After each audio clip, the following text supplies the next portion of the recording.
Now, what are some practical tips that we can use to reach the Muslim in our community here? First, when you build a relationship, Yeah. first, friends, they trust you, that you are a nice and kind person. And they see that. A lot of Muslims, when they come to America, they see how nice American people are.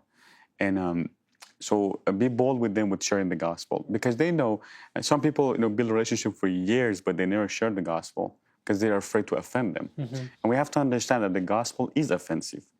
Not only to the Muslims, to a lot of people.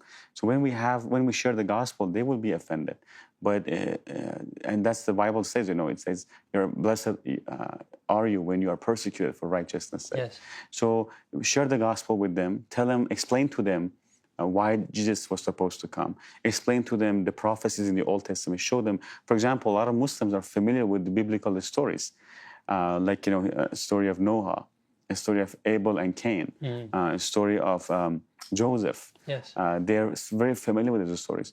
So what I do when I share the gospel, I tell them, for example, see, just like as Joseph was thrown into a pit by his brethren, betrayed, and then he was taken to slavery, and then he went to prison, falsely accused, and then he was raised to power. Same thing with Jesus. He was betrayed by his brethren. He was thrown into, he was crucified, given to Gentiles, and then he was raised from the dead. Or the story of when Abraham took his son to sacrifice him. Yeah. When Abraham took his son to sacrifice him, God gave him a lamb, and it was replaced with Isaac. And the lamb died in place of Isaac. So a lot of Muslims know that, but they think it was Ishmael.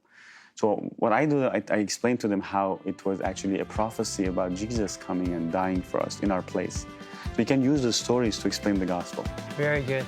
Ramin, thank you so much for joining us today. Thank you. I want to encourage you, if you want to learn more about Ramin and his story, you can get his book, From Ashes to Glory. Stay tuned. We've got more for you coming up on The Green Room.